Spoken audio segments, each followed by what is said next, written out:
This is Halftime with the Playmakers, your midweek partner with the live show, The Playmakers, that airs on WANM-FM 90.5 from 12:30 to 2 p.m. I am your host, Jeffrey Hood Jr. It feels great to be back on the mic, but we have some amazing topics, some interesting topics at that, going on right now. And to help me with these topics, I have some amazing guys in the studio with me. Slim Trim in the cut, Michael Trim Jr. from the city beautiful Orlando, Florida. How's everybody doing today?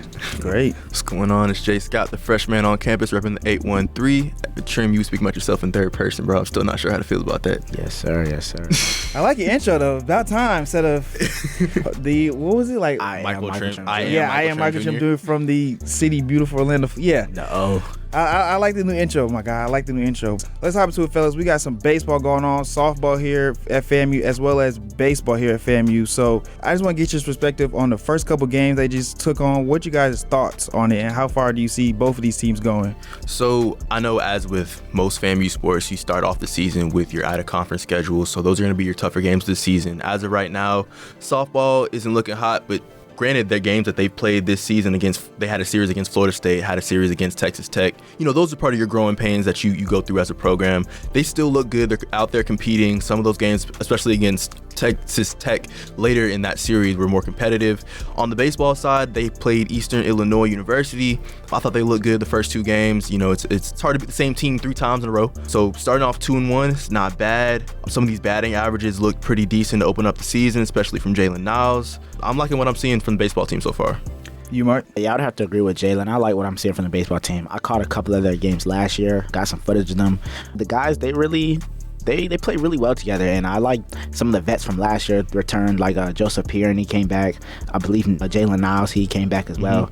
Ty Jackson. So those guys, I would keep a lookout for them to make a huge impact this season. For baseball, I'm really excited because last year I believe I said last semester, I said that these guys can go far, even make the tournament, and they did. And when they made it, everybody that didn't really kick with them was surprised, but still rooting on for them. I was like, I've had a good feeling they was going to be there. And just the returning players that are coming back now, I feel like they could possibly win a game in the tournament outside of SWAC, you know, take care of business in the SWAC tournament. Yeah. And then go out to the NCAA tournament and actually win a game. I think they got the experience, they got their feet wet. They're like, okay, this is how it's going to look now. So when we get in there, we have a good shot. We know what it's going to look like as far as competition. So I feel like these fellas can come back again, come back stronger than ever. And for the softball team, I feel like this is just it's heavy hitters. I mean, you got Florida State, Charlotte, Texas Tech. But Indiana, then Gardner-Webb, like they open up against some good teams. But now we ease out to SWAC play. We got Alcorn State, we got Tennessee State out of SWAC, but we still got some HBCU competition. Because it's the HBCU Classic, I'm pretty sure. Yeah. So I mean, at least they got their feathers ruffled. Just got a feeling like, okay, this is how we're gonna look. This is how these top premier teams look like.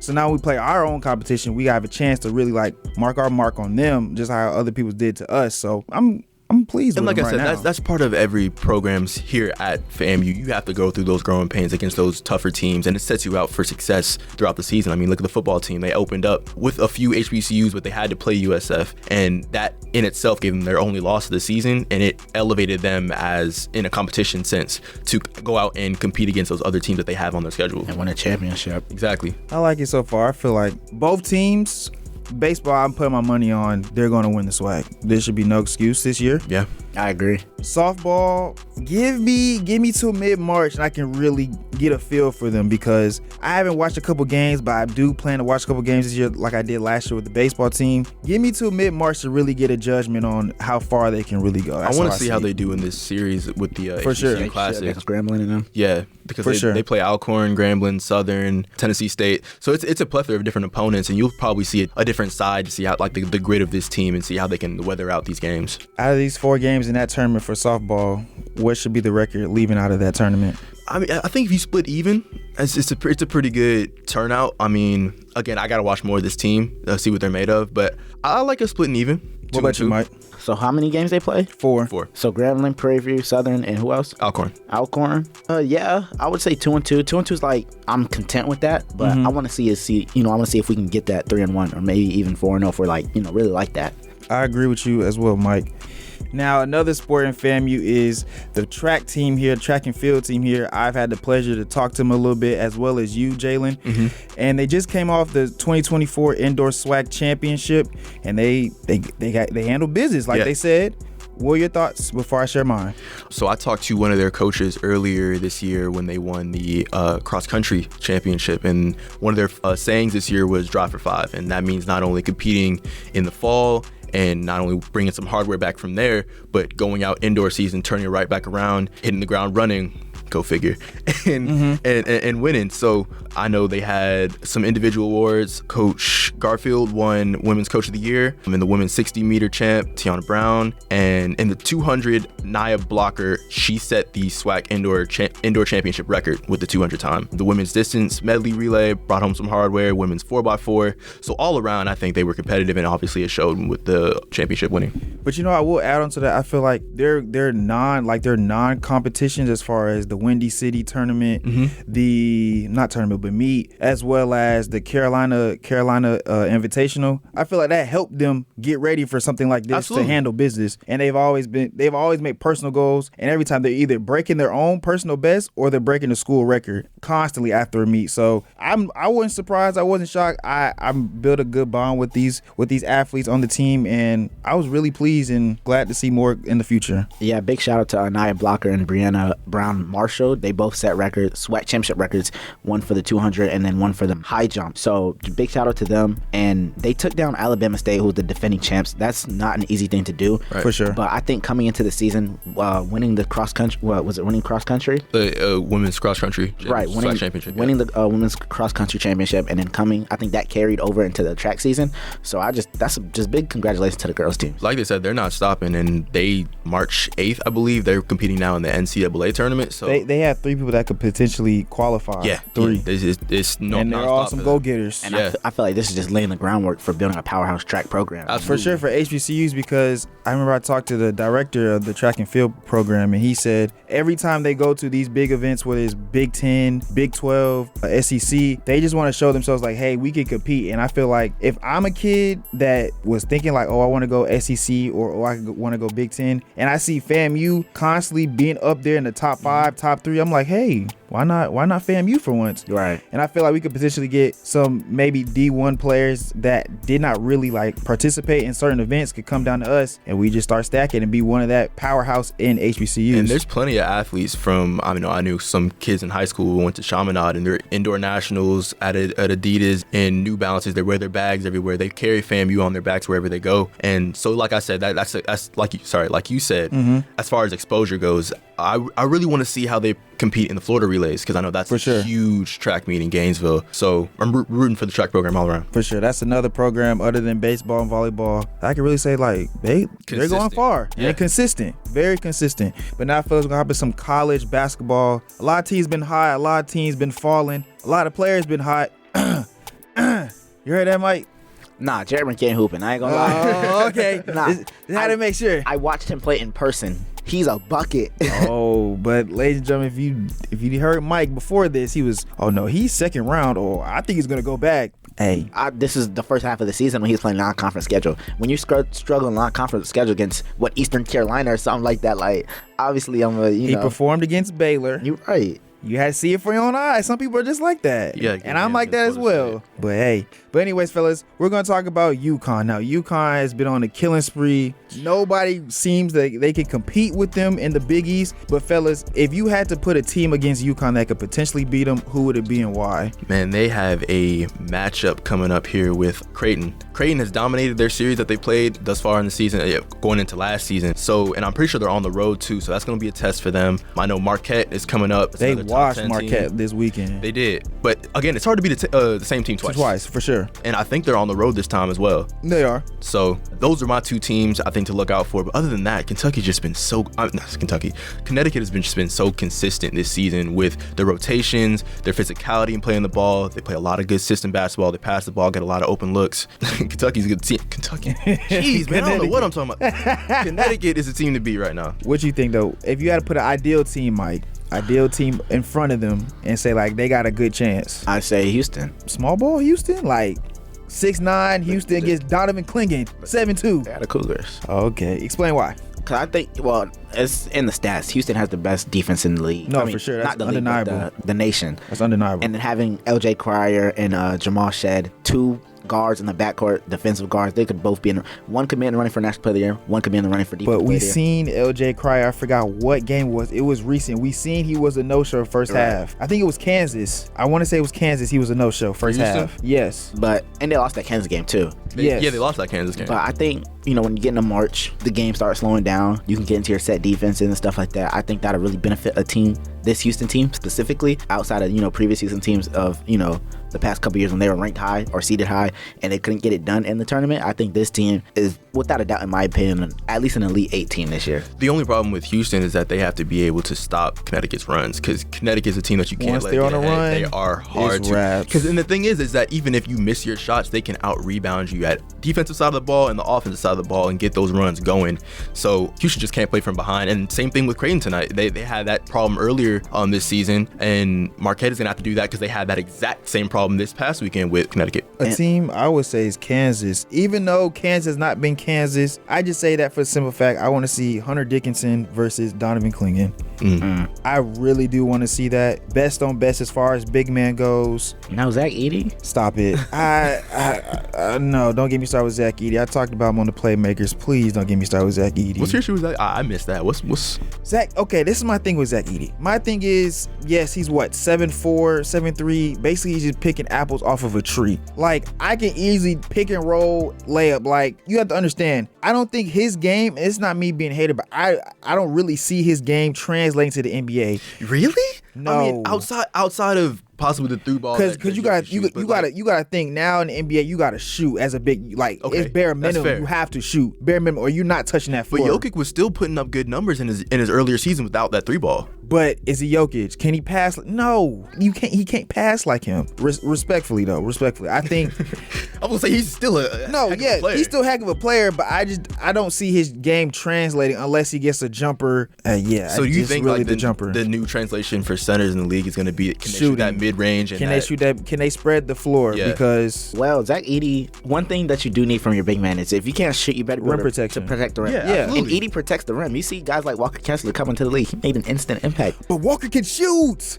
I've seen this firsthand in high school. Walker can shoot. Zach Edey can't shoot. But it's the league. I'm saying though, he's been shooting since high school, so I knew he had a jumper. But to your point about protecting the rim, do you think he's more comparable, not to like a Jokic, but to a Gobert, since he has the size and the ability to rebound and protect the rim? Yes, but he doesn't have the shot. And I believe, and I'm watching Zach Edey throughout his 4 years, he's gotten more mobile this year than he has in previous years. Yeah. So I think having him, that's why he's getting. I still think it translates pretty decently to the league. Yeah. It depends the system too, though. You gotta remember the system, because they have him going, I think, projected 13th or 14th, and I believe that's either it's either the Pelicans for sure at 14. I forgot who's at 13, but I don't.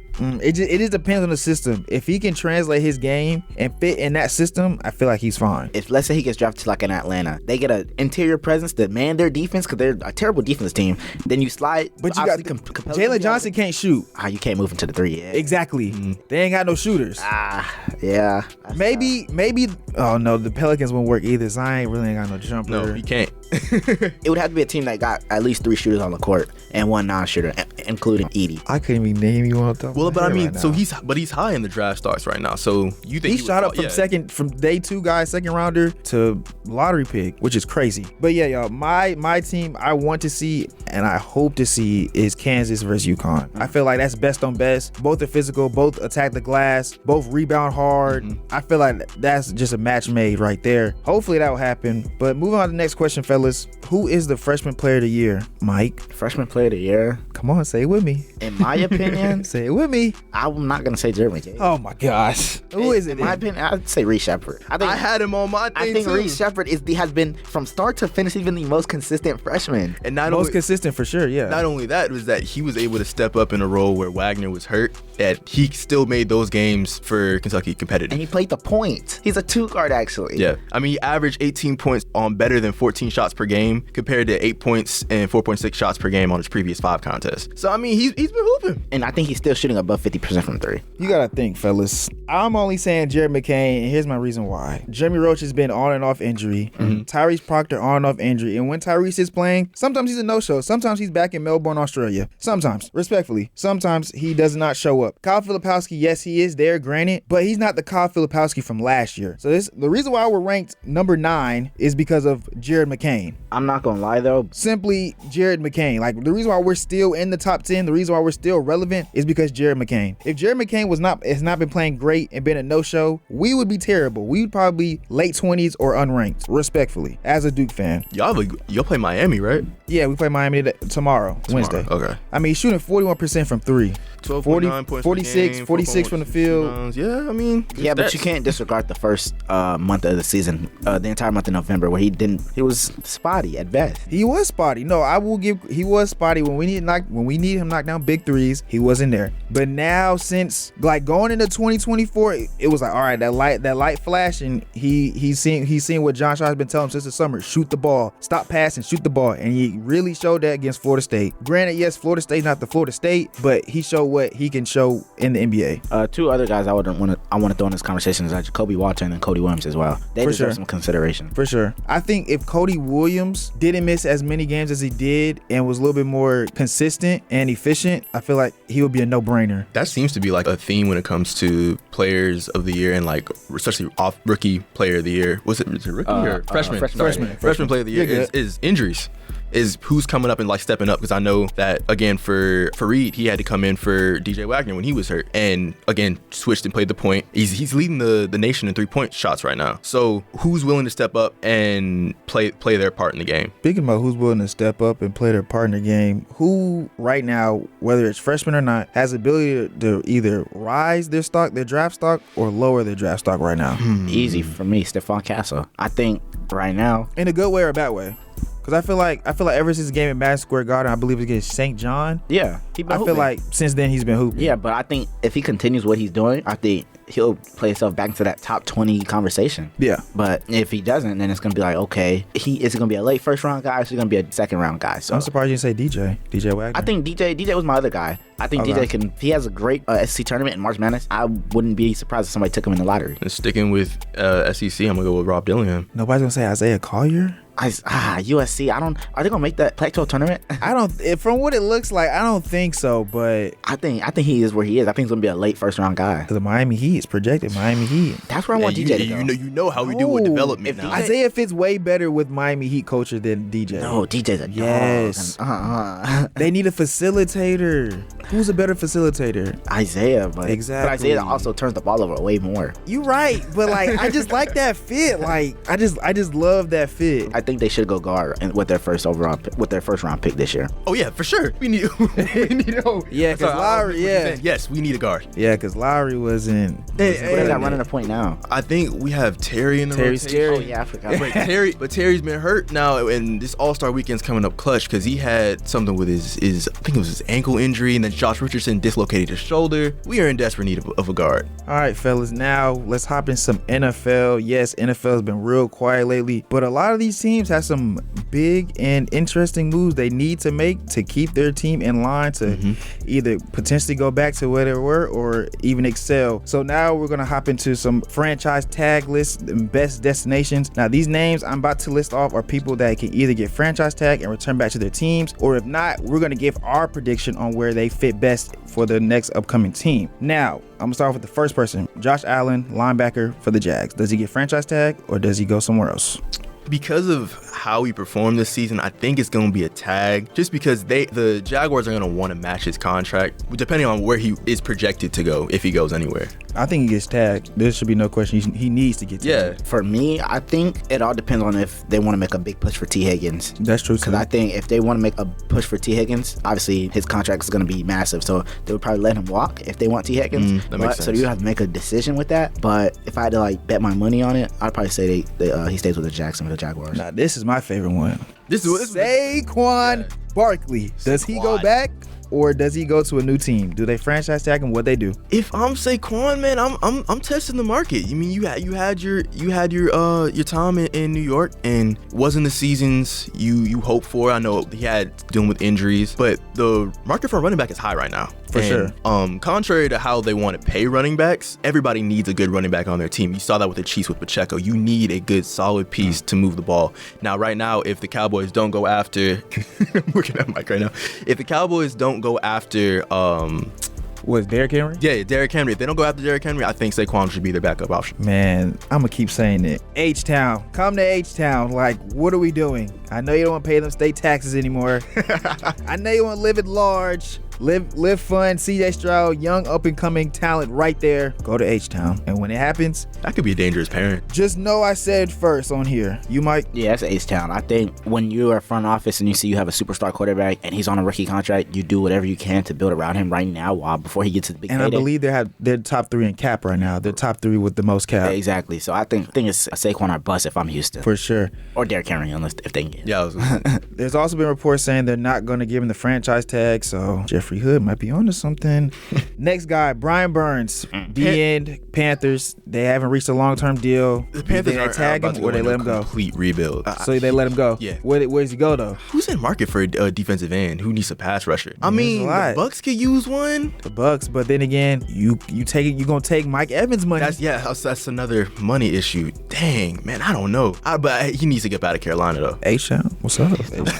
H-Town, what's up? It's the H-Town advocate right here. H-Town, what's up? Nah, honestly, I think the Commanders could use him. The Patriots could use him for sure because they have the money. That's always what I'm saying, because they have the money. That's the only two things I envision right now. Because the market for a defensive lineman isn't really high. No. And Brian Burns he's not a great pass rusher, but he can get back to what he used to be. Yeah. Easily. What you think though, Mike? Immediately, I went to the Chargers. I think their defense could really use somebody like Brian Burns, and then bringing in Harbaugh, obviously the defense first guy. So I think that'd probably be my ideal spot for Burns. I don't know if they have the cap, but if you want it, you'll make it work. Next guy, Kyle Duggar, safety from the Patriots. Tag.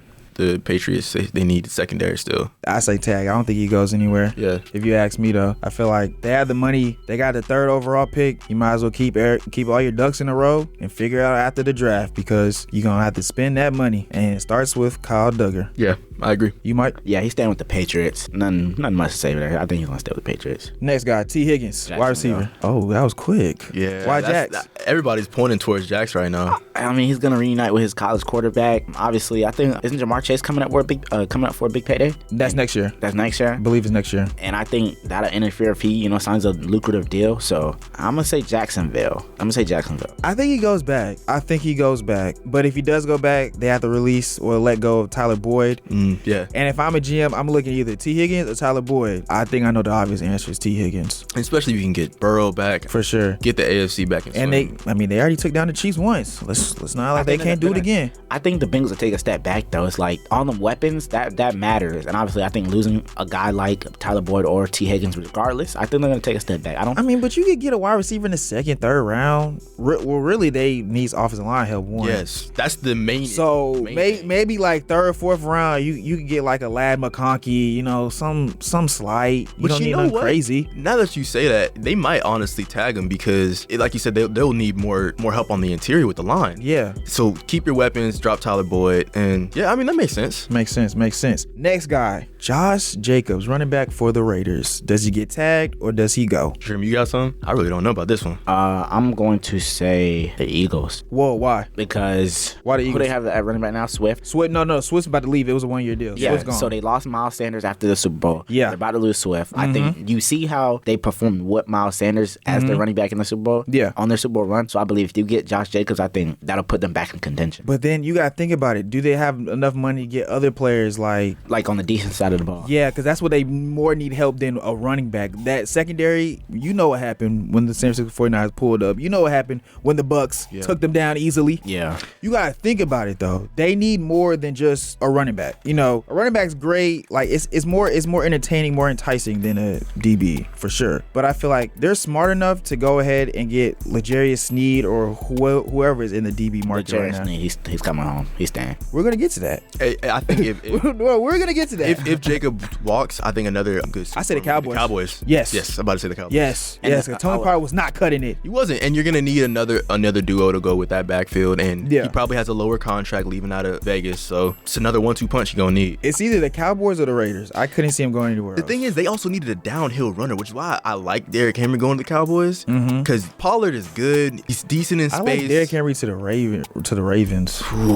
That's nasty. That's terrifying. That is nasty. That is just like Especially if they get back to that RPO, man. exactly. I think it's going to be a running back carousel with Jacob becoming free agent, Henry, Saquon. Yeah, it's going to be a nice look running back carousel. So I could definitely see somebody going to Tennessee, somebody going to Baltimore, Cowboys. So it'll be crazy when free agency. Jalen Johnson. Now, brief history about Jalen Johnson. The 49ers supposed to get him. We didn't get that deal done before trade deadline, which I don't know what was going on with John Lynch, but it's fine, John Lynch, because you got some stuff making up. But Jalen Johnson, do they franchise tag him or does he go somewhere else? So Johnson, he said he wants to stay in Chicago. Yeah, I think he might get tagged here. But I would, if I had to bet some money. I couldn't see him anywhere else if you really That's what I'm asked me. saying, Like, yeah. I think it's just Bears. It's Bears or nothing for me. And outside of that, I mean, like you said, the stock for a cornerback isn't very high right now. A lot of teams have their guys, especially in the secondaries, but there's certain teams that are going to be missing out on the secondary, like you said. With the, For sure. What team were you just talking about? I'm sorry. The Eagles. Eagles, yeah. Yeah. The Eagles, they could build a secondary, but I don't see them leaving Chicago. I would also throw in the Raiders in this conversation as well. Raiders a sleeper pick. I like that. I think the Raiders can build something nice in the offseason. Obviously, they're in the division with Mahomes, so it'll be tough to compete. So I would look towards Las Vegas to see if they can do something in free agency, but obviously I wouldn't expect too much. But that would probably be my second pick if I didn't say Chicago. Justin Madubuike, defensive tackle for the Ravens. Got to tag. You need defensive line. Yeah. I'm with y'all. Yeah. I feel like if they don't tag, he goes. Okay, let me break this down. If the Ravens do not tag him, he goes to the Chiefs. And if the Chiefs don't tag Chris Jones, he leaves and goes somewhere else. Probably to the Ravens or somebody else. It might work like that. That's how I'm thinking. With the AFC, you got to have a solid defensive line. You have to. It's too many elite quarterbacks that get out the pocket easily. Too many. Next guy, your guy. Good old Baker Mayfield. Good old Baker. Listen, man, he earned his contract. No, he did for sure. He earned his contract. But hold on, I'm gonna get to that. I'm gonna get to that. Man, they didn't need to sign me to 40 million. They signed at 40. Listen, Baker earned his contract. He played well in the playoffs. No one counted us to get that far. I didn't. I'd be the first to say it. That being said, 40 mil, considering what we have to consider with Winfield and Mike Evans, is a little high in my opinion. But Baker's gonna walk if you don't pay him. I don't know who else we would draft that late in where the would draft. Bate go though? Exactly, and it doesn't make sense for him to leave. I got somewhere. I think he'll go to the Patriots. The Patriots don't seem like a team that would draft a young quarterback. No. Like I could see it. No. Because listen, you have three-headed snake right there. Caleb Williams, Drake May, Jaden Daniels. Right. After that, no offense, but like the quarterback, it's like a drop-off. That's what I'm saying. The quarterback pool is not very high. And you got Mac Jones right now. Are we serious right now? You know how the Patriots operate, so it's like It's new operation with the head coach. you right. Bill ain't in there no more to make them calls. You right. 100%. But So- I think he'll probably stay with the Bucks though. But if I had to throw another team, I'd probably say the Patriots. I just hope they kind of negotiate a little bit, shave like a mil off the contract, just to help me sleep better at night. Man, you ain't sleep better at night at all, regardless. Next guy, Michael Pittman, wide receiver for the Colts. I think he stays. I think he stays. Same thing with the Saquon conversation. You got a young quarterback, Right. Anthony Richardson. You want to have some weapons around him, see what he can do. They got to draft O-line, keep him healthy too. Yes, sir. Next guy, Christian Wilkins, defensive tackle for the Dolphins. Now, what I saw on ESPN, they said the Patriots. I get it because of the money, but I don't think he's going to cop out for some money when you could get more wins and money versus just money and losses. And you in Miami. I feel And like Miami we're also on top of that. Miami Yeah. over Yeah, he gonna stay. And again, AFC need a defensive line. Next guy, like I said, Chris Jones. He's staying. All right, so L'Jarius Sneed out. No, they're both staying. You can't franchise that's a lot too. of- You can't franchise. Can't you pay? You can't give him a contract. You think L'Jarius Sneed gonna take the snub of money where you gonna throw after around how that he just money, performed though? in the playoffs? I'm telling He you, ain't taking no His pay stock is cuts. really high right they're now. both gonna stay. So somebody has to take a pay cut. And who's willing to take that pay cut? Because Chris Jones already did that. And it's honestly, it's what do you want to lose more out of your secondary, which you can build out of this draft class. Does Yeah, have now a I few got you. underrated DBs. Okay, I got you, yep. If you pose the question to me, like, which one do I want to lose? Yeah, let me pose that to you. Which one do you want to lose? I think I'll say L'Jarius Sneed because we got Karlaftis in the draft as an edge, and then I don't know how with the draft, like how rare it is to draft some DBs that are gonna fall to the like a second superstar tackle. So I would just say I think it's more easier to draft and develop a defensive back than it is to an interior lineman. That's my thing. It's easy to develop. Let me tell you, as a 49ers fan, we have a guy named Ambry Thomas. We have a guy named Ambry Thomas. I can play DB and get burnt just like him with this pay cut. I mean, it's hard, man, to find a decent good 1-2 punch as far as cornerback. It's hard. You see how McDuffie developed in 2 years. So I think if we draft another, but he's younger. You're right. If we draft another defensive back at the end of the first round this year, so who are you thinking? There's a couple DBs out there, but there's not that. There's like a small group handful that stands out, and the rest is like we taking a real flyer because we don't really know what he looks like. Give me 1 second. Let me, click something up real quick. I just want to see who they got us mocked.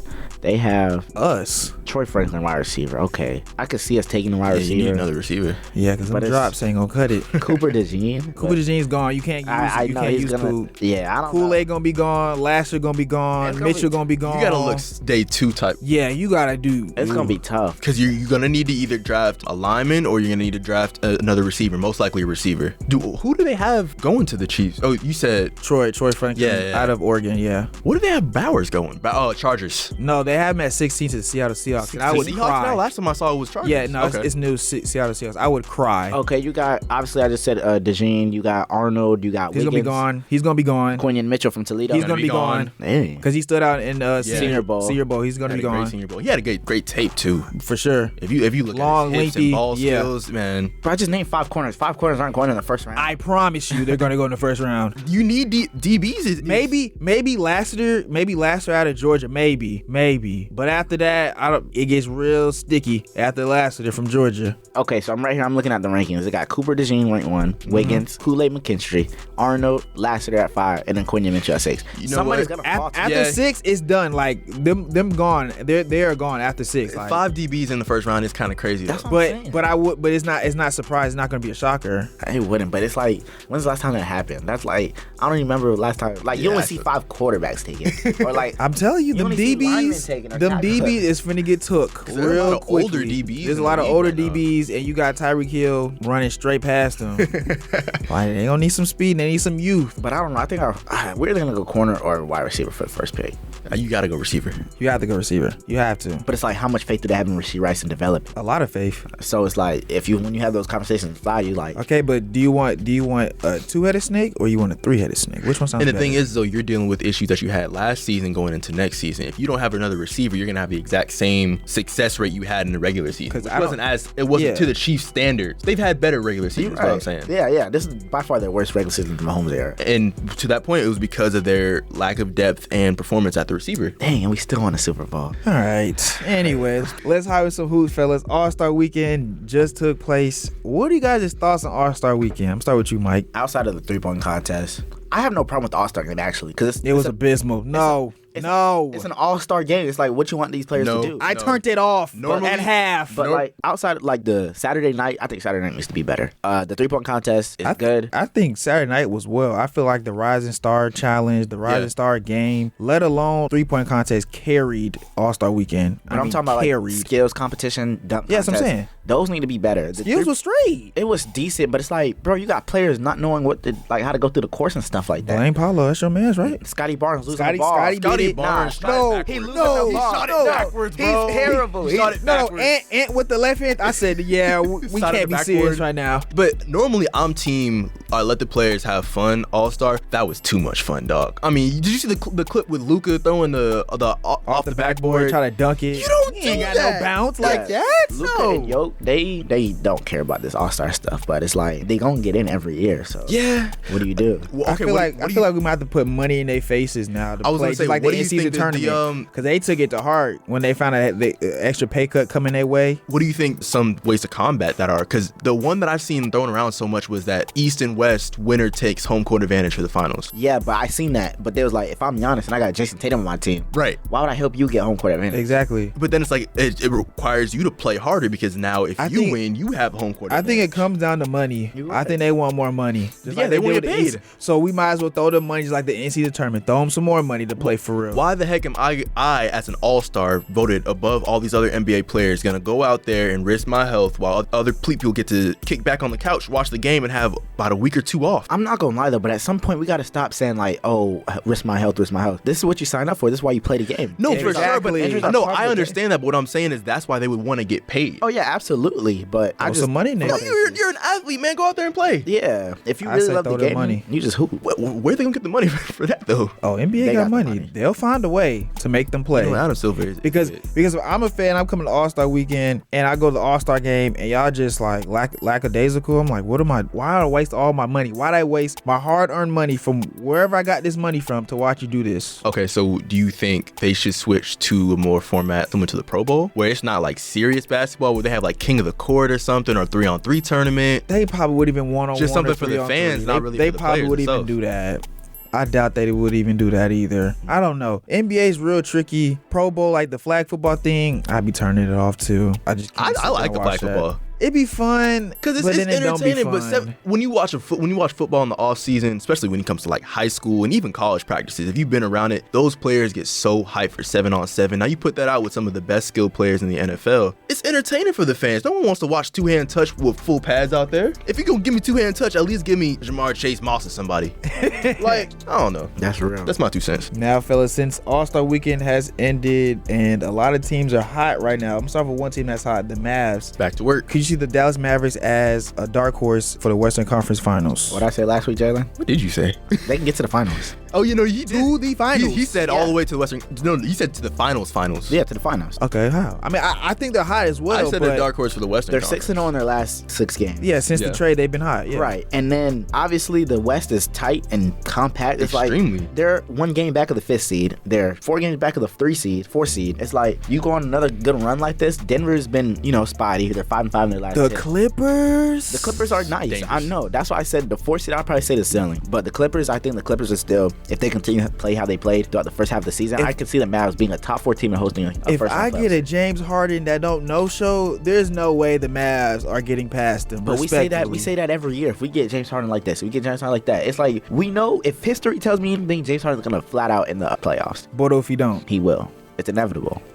Like I said, what if he doesn't? If he doesn't, then even if he does, I still think the Clippers can make it to the Western Conference Finals. I like him as a dark horse for sure. I think just because of the addition of Daniel Gafford. Yeah, I was gonna say Because Derek Lively, yes, great guy, Duke alum, by the way, shout out. But I think sometimes he gets a little injured. He's a little bit injury prone, and that front line's depleted right after he's gone. You got Daniel Gafford that will sprint up and down the court, lob threat, good pick and rolls. And to my point, I said this last episode, I think, is that the Mavs, they had a problem towards the later end of the playoffs where they just couldn't stay healthy and consistent within the rotation. And the defense is upgraded. Yes, and now they you can't add play no depth defense. and defense so that's why I think they're a sleeper in the Western Conference Finals. But between the Thunder and the Clippers to the finals, I mean, I feel like they get past it. and you can't count on Jokic in the Wait, before I was finna say they get past the Thunder. It depends. As we move forward, I have to see how the Thunder look and I have to see how the Mavs look before we end the playoffs for me to say that. But I think it'll be tight. That would be a series like must watch from game Some 1 great to game basketball. 7. I think every series will be must watch in the West. in the West for sure. Like it has to be. It's It's like gonna be way more entertaining. every than team these. got a superstar. Every team is box office. Timberwolves, will they hold on to the number 1 seed? I don't know. It's looking like it, but the Thunder are right there behind the How Clippers. far are the Lakers out from playing? The Clippers are in the plan. They're I'm talking the Lakers. like out of the plan. Yeah. 3.5 games. Oh, never mind. So it's like they could turn around too, but The Thunder come out couple games with the Clippers, the Wizards, and Rockets back to back. say that one more time. Rockets back to back. Okay. Clippers, Wizards, Rockets back to back, and then the Spurs, and then the Suns. I think if they win that first game against the Clippers coming back out, they're gonna go on a nice little streak. For sure. Yeah, got For to. sure. All right. Now on the East spectrum, Doc Rivers. Let's address it because when he stepped in, I said, I don't know. I mean, Doc Rivers always had Hall of Famers. Yeah. But he's never performed. But he's a great coach in my eyes. But when it comes to that moment, he never performs. My question to you guys is, can Doc Rivers and the Bucks turn it around? In my opinion, they have too much talent not to, man. I mean, it's a loaded team. Still, you added Patrick Beverly now too, so you added more defense when you lost Drew Holiday, which they didn't have a huge drop off in their defensive performance, but it adds another level of tenacity to that team. They added Pat Bev, locker room culture guy, Exactly. defensive guy as well. They can turn it around, but I don't know. They need Lillard to get hot and go back to being Dame Lillard. They need Lillard from the All-Star game. Yes, that's what I was about to say. I don't know what happened during the All-Star game, but that was the Damian Lillard we were supposed to see all season. If the playoffs ended today, they would play the Pacers in the first round. Ooh, we know the community wants that. The Pacers have their number this year, and it's like, I would say the Pacers gonna win that series. That's the crazy part. So I don't know. The defense has been poor this year. Damian Lillard hasn't been like the Damian Lillard that we've seen. So I don't know how he became a starter in the All-Star game. But I would just, can they turn it around? I think so, because listen, they start off with the 76ers, no Joel Embiid. Then they played the Hornets. Okay, cool. Yeah. Brandon Miller's been cooking, but okay, cool, rookie. Hornets again. Then the Bulls. Then they have a test against the Clippers, and then they have the Warriors. Bulls isn't a team you can sleep on in the East, though. It's not, but like they should still handle business. I mean, shoot, the Heat beat Bucks without Jimmy and Jay Rich and Scary Terry. They need to handle business. Like these couple games right here, they need to handle business, and they need to address the elephant in the room. Because Doc already came out and said, I don't know why they put me in this position. Like he already has his excuse ready to go. I mean, high and ready. Little Caesars. Call him Little Caesars. Like high and ready to go. Wow. He always has excuses, but I think you cannot have excuses, because if you don't get the job done here, you're never getting hired again. I see it. I don't think he's ever getting hired again. That's it. Got to get it done. So it's like, it's championship, but bust for him. I was going to say, is the finals or bust? Yes. 100%. Yes. There should be no excuse. There should be no excuse. You should not win, over 5 games out of these 8 games I just named? There should be no excuse. 5, maybe 6. No excuse. The Clippers, I can give you a loss on that. But every other game you should win. Convincingly. I agree. Convincingly. Now, fellas, it's a lot of, it's finna be an end of an era. You have LeBron coming towards the end, Curry coming towards the end, Kevin Durant coming towards the end of a great basketball era. But who will get their last title before it's all said and done?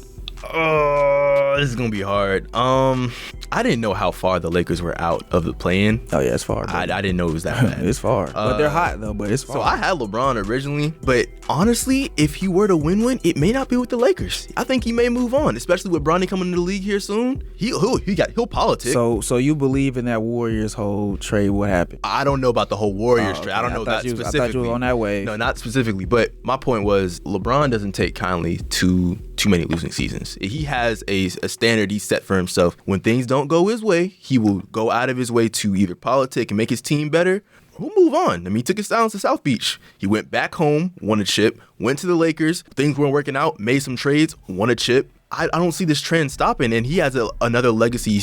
People still saying he's chasing Jordan. I don't think he's chasing Jordan. I feel like he passed him. I feel like the points and everything in terms of rings makes up for the loss of rings. I was talking about just in terms of rings. Yeah, I'm saying the points and just his impact on the league in the game. Yeah, for sure makes up for the rings that he does not have towards Jordan. Now, will I argue with a Jordan defender about this? No, absolutely. Yeah, I'm not doing that. That's a waste of my breath. Terrible for my health. What you think, though, Mike?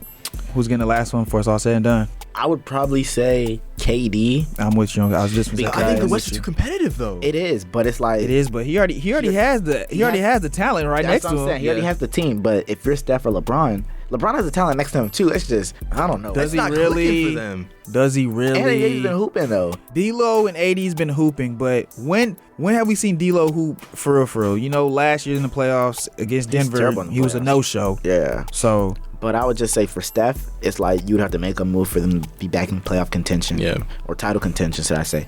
For LA, it's like your guard play needs to be a lot better, and you got to make a move for a guy like Trae Young or DeJounte Murray or something like that. So it's like, that'd be tough. But for KD, you already have Booker and Bill next to you. Y'all stay healthy, y'all gonna be straight. I like the KD answer as well. I think the talent is there. I believe in Frank Vogel. Even though he got kicked out of LA, I still believe in Frank Vogel. He is the guy for them. Talent is there. Hopefully the GM gets it right, because don't treat it like NBA 2K and think it's my league and do your own thing. But I feel like they handle business. They have a great chance of ending off KD with one more ring before it's all said and done. Speaking about this era slowly coming to an end, who will be the face once it's all said and done? Once LeBron retires, who will be the face of the league? So I'm confused about this question, because it's like, who is considered face the next generation? No, but I'm saying, who's considered the next generation? Like, what age group of players is that? Tatum and down. Yeah, so like 26, 25 and down. Okay. If the Celtics can get a ring, I'm going to go Tatum. I have three faces. My first face is Jason Tatum. Okay. My second face is Shea. And my I third like face that. is Tyrese Halliburton. What? I feel like they're gonna choose Tyrese Halliburton because he's so happy, joyful. He shows that good spirit. I feel like and he passes and just he loves passing. Like he's trying to push that passing era back. So hear me out in terms of effect on the game and who he kind of reminds me of this, of like going into the next era. He kind of reminds me of like a Damian Lillard. Like who? Tyrese Halliburton. Yeah, he's loyal. little miss with magic. Exactly, and he's loyal to his fan base. He, like you said, he's like. What you mean? What you made that face for? Because the question was, who's the face of the league? I said face or faces. I named three. I didn't agree with the Halliburton take. I was just saying he reminds me of a Damian Lillard, who isn't really a face of the league, but he's still a prominent name. Who did you say again? I said Tatum. Nobody said Wemby? It's still too early. I feel like it's too early. He's in his first season. I mean, like, God. Wemby is like that, though. He's like, know he that, but he's in his is, first but- season. Who knows if he has an injury or something? Nobody that tall should be moving that big. Okay, fine. Let me give you 5 faces. Fine. I already named my 3. I put Ant. Ant was gonna. Ant was my another second one. choice. Yeah. Ant and Second Wemby. choice. Ant and Wemby. I mean, for me, I think it's kind of like ironic. I would probably say Ant, Paolo, and Wemby. The team number 1 overall pick from the Rising Star Skills Challenge. So, I mean, that's just my 3. Your face. But I don't see Tatum winning. I don't see You don't see the Celtics being Shea. competitive? I would see Shea. Shay's a good one. yeah, just the because Thunder are a young how team. they market him, his whole Instagram thing, and just the team as a whole. Speaking of market, that's why I like Ant too with this whole Adidas campaign. Yeah, I think Yeah. he's marketable. He's Yeah. very marketable. But I would say Wemby. That would probably be my number 1 choice as the face of the league. Yeah, I can see that. He's I think very it's too marketable. early, but I can see it. I mean, it was already marketed to him before he even got He was playing drafted. on the NBA. Yeah, but I mean, we did the same Like thing with Zion, and Zion didn't live up to expectations either. But nobody put Zion as far as like marketing as Wemby. No. In terms of marketing, And Wemby stayed healthy throughout his rookie season. They gave bro a nickname before it even started. They said he's an alien. And they pushed the whole alien commercial and all that. Like, I didn't see that one. Yeah. I'm thinking of all the times they made comparisons to Zion when they were talking about his draft capability. Oh, this is gonna be the closest thing we had to LeBron coming out the league. they said that about Wemby. They literally had a whole debate on NBA Today saying if LeBron and Wemby came out at the same time, who would you pick? Yeah. Like, they was not saying that about Zion. I love Zion, but they was not saying that about him. I guess I gotta watch some more. Then. They was not saying that about him. Yeah, I would say Wemby though. Well, fellas, this is the end of the show. Now we're getting to my favorite part, the shout-outs. I want to first and foremost thank my Lord and Savior Jesus Christ for all the stuff he's done for me as a whole, for my family, and for my friends. Also, shout out my family back home. Shout out to my friends. Shout out to the guys in the studio. I'm glad to be back after 2 weeks, maybe something like that. But I'm just glad getting back, shake off the rust. So apologize for a little bit rusty, but that's it. I just want to thank God, man. I want to thank my family back home, my friends for listening to the podcast and supporting. I also give a shout out to some of the smaller sports here at FAMU. Sophomore Rebecca Gaines was part of the win over Grambling, 3-0 win over Grambling, which pushes the tennis program to 14 straight SWAC victories. And I got a chance to do a quick interview with her. She says, quote, "We are feeling very confident. It's still very early, but we know we put in the work. We are prepared because of our tough out-of-conference schedule, but we're getting there." So shout out to the tennis team. Yeah, first and foremost, I want to thank my Lord and Savior. You know, without him, I wouldn't be able to do what I do and do what I love. So obviously got to give thanks to him. I got to give thanks to the guys in the studio, obviously, for pushing me to become a better person every day, but better analyst, you know, get better at my takes, you feel me? Even though my takes be A1 from day one. But No, listen, before you finish, this man, the group chat said, if we get Klay Thompson, we're 100% winning. Oh my God, yeah, I and meant to 50 talk to you games. about that. Ladies and gentlemen, soak that in real we're quick. going to win 45 this year, so it's like, Soak that in real quick, ladies and gentlemen, because if they do get Klay Thompson next year, with Klay Thompson as an if they do get Klay Thompson next year, ladies and gentlemen. if they get it next year, remember this episode. We go right to the ending and then send it to him. That's all I want to see. I can't wait till we get Klay. But go ahead. Like I was saying, you know, got to give thanks to the guys. Thanks to the family for pushing me as well. Put me in position to succeed. But yeah, that's about it. Halftime of the Playmakers is produced in the studios of WANM-FM 90.5 in the School of Journalism and Graphic Communication at Florida A&M University.